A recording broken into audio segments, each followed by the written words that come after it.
বাচ্চাদের দোল পাড়াওনি কোনোদিন? দেখো চিন্তা করো, তোমাদের ভাব ওই রকম।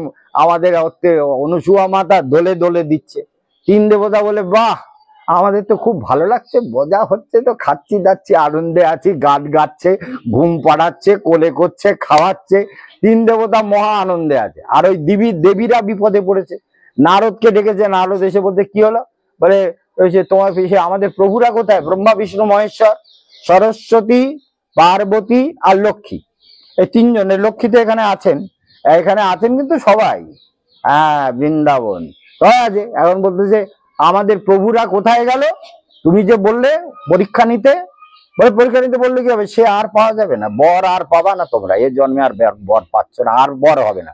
বলে বর হবে না মানে, আরে বরগুলো গেল কোথায়, বরগুলো হাফিস হয়ে গেল নাকি? বলে না না, সে অত্রি ঋষির বাড়িতে কি আনন্দে দোলনায় গান শুনছে আর খাচ্ছে আর আনন্দে বেড়াচ্ছে, তার কোনো সীমা আছে নাকি? অপূর্ব, দেখবা কি সুন্দরতা, চারিদিকে আলো জ্যোতি প্রসন্নতা, অপূর্ব, সেই অপূর্ব সেইখানে খাচ্ছে যাচ্ছে আনন্দে আছে, তোমাদের কাছে আর আসবে না। বলে নারদ এসব কি বলছে, চলো কোথায় আমরা দেখতে যাই। চিত্রকূট পর্বতের উপরে এসে দেখছে ওই অত্রি ঋষির আশ্রম, আর ওইখানে দোলনায় জ্যোতি মণ্ডিত তিন দেবতা, আলো উঠছে, তো জ্যোতি উঠছে, প্রকাশ উঠছে, ব্রহ্মা বিষ্ণু মহেশ্বরের জ্যোতি। বলে ওই তো, ওইটাই গেছে। এইবার তিন দেবতা গেছে, এবার অত্রি ঋষিও এসে গেছে। অনুসুয়া অত্রি, অনুসুয়া মনে রাখতে হবে, কপিল দেবের বোন কিন্তু অনুসুয়া, ভগবান কপিল দেবের বোন। এ কিরকম মিষ্টি মেয়ে বলুন তো, আর পরম সাধ্যি, পরম সতী, পরম শক্তি, সেই জন্য কপিল দেবের বোন অনুসুয়া। এইবার ওখানে গেছে, এখন যেতে বলছে যে ভিক্ষাং দেহি, লোক অনুসুয়া বেরিয়েছে, বলছেন মা তোমরা কারা কি ভিক্ষে চাও? বলে আমাদের না খুব দুঃখ। বলে কি দুঃখ? বলে আমাদের বর হারিয়ে গেছে। বলে সে কি করে হারালোটা কি করে? বলে বর হারিয়ে গেছে, তুমি দাও।